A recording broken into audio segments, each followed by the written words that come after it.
This interview is brought to you by Noble Gold. Thanks to Noble Gold for sponsoring another one of my videos and videos with some of the most censored people on the internet. We're going to bring in Dr. Talley Bowden in a second. If you go to morrowgold.com today or call 877-646-5347, you can learn everything you've ever wanted to know about diversifying into precious metals, switching your IRA or your 401k into precious metals. And if you do so, you also support my work. Tell them I sent you again, morrowgold.com or 877-646-5347. Noble Gold has been in business over 2 decades. They have almost 5 stars with the Better Business Bureau and with Consumer Affairs. And like I said, here they are sponsoring more of my videos. So you all are doing a great job letting them know that I sent you over there. We hear regularly nowadays about the stock market, the shaky stock market, central bank digital currency, the housing market, food markets, for God's sakes. If you're scared, or maybe you don't even care about any of those things, but you just have a few extra minutes and you want to make a phone call to somebody you've never met before and ask them about this, or maybe you want to debate precious metals with them, go do it and tell them that Allison Morrow sent you. Again, Allison Morrow, morrowgold.com, 877-646-5347.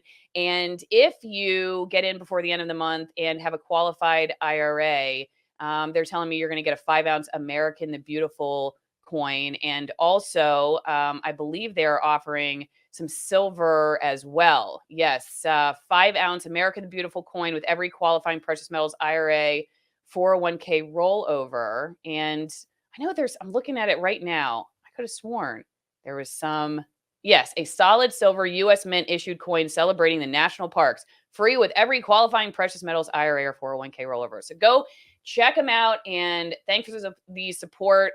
Remember, the government tells me I have to say this is not financial advice. There's always a risk when investing, and there are no guarantees of any kind. And really, this is just me saying, if this has ever been of interest to you and you want to support my channel and you want to get some more information, go call them, ask them what it would cost to sign up, what would it cost to keep your stuff in there, and what would it cost to withdraw, get all your questions answered, support my work at the same time. So thanks again to you all, and thanks to Noble Gold.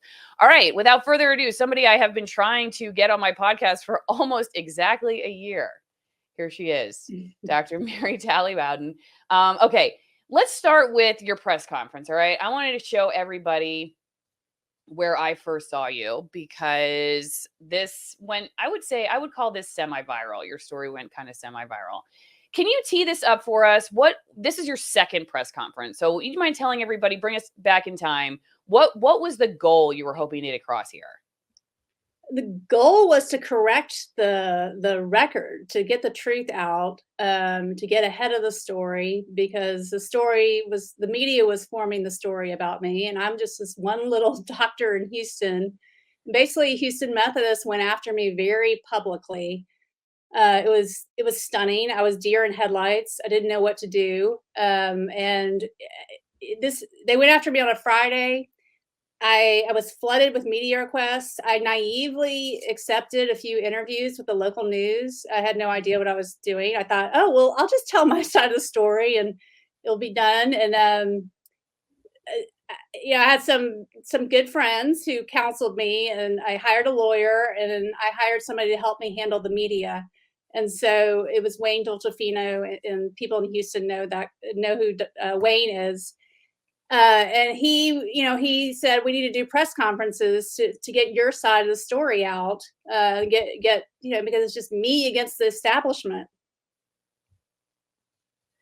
And so when you were doing the interviews and you have this advice that you should do press conferences instead of just the interviews, what was the reason that people were telling you, hey, you really need to hold press conferences yourself? You need to be on the offense, I guess, about your message, instead of just getting these sit down interviews with the TV station or having the newspaper call and be, I guess, the only one telling your story.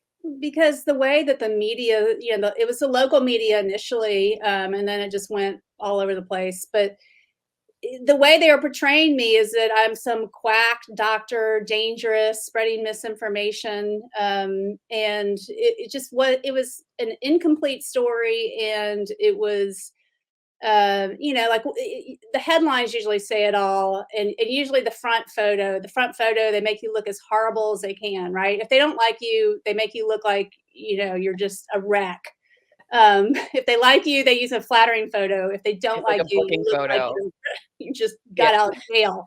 And then and then the headline, one of my favorite one was from cron.com. Local doctor still has her license despite spreading misinformation. So you just don't stand a chance. And Mhm. luckily, Wayne had contacts. Wayne is a former local news reporter, and he was able to get some people there who, were forced to show parts of my side of the story. When you mentioned that headline, the one that you remember so well that you still have your license, to me, and I'd like to hear your thoughts on it. I hear what they're basically saying is, why does she still have her license? Like, Yeah. they're demanding that you get your license taken away. Is that why you remember that so well? Yeah. Yes. I mean, the implication is this doctor should lose her license. Right.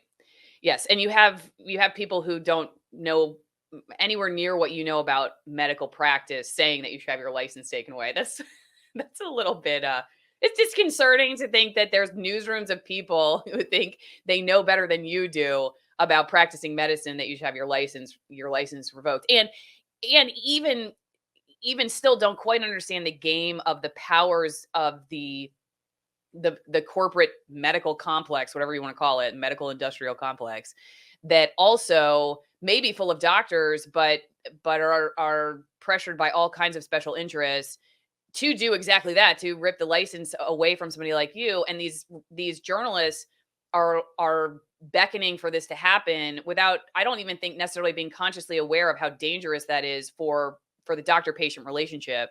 I want to talk to you real fast about that too, because you're suing the FDA over that exact issue, aren't you? Yes, it's myself and two other physicians, Robert Apter and Paul Merrick.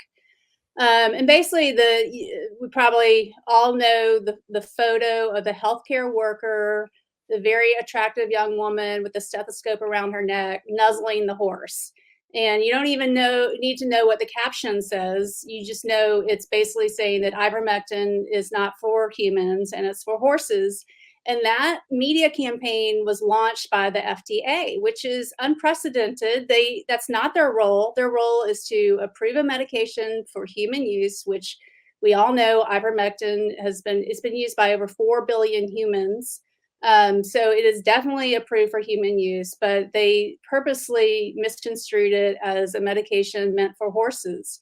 And that's overstepping their lane. That's not their role. That's them giving medical advice to Americans, and so we're suing to put them back in their lane. If you want to join my editorial board, again, AllisonMorrow.locals.com, or you can put in questions ahead of time for interviews for the most censored people on the internet. Let's go all the way down to the first one. She is starting a hospital. What does that take to do? Any way to see progress, funding, website, also any legal issues in doing that in Texas or elsewhere? It's a big endeavor. I have two other physicians on board. I'm trying to get together the team. I almost found a location, but then it was in a floodplain, so we couldn't do it. I think funding we'll be able to get pretty easily. It's just a matter. What we're trying to figure out now is, are we going to tie ourselves to the government and tie ourselves to insurance companies, or can we do it without making those sacrifices? So that's what we're trying to figure out right now. And then the next step will be the location. And yeah, physicians can't own the hospital, but we can figure that out too. That won't be an issue ultimately. Why start a hospital? I mean, people, at least my patients, are terrified to go to the hospital. And just what's happened during the pandemic, people are treated like prisoners. They lost all autonomy. Informed consent went out the window. Compassion. And there's people just don't trust the system anymore.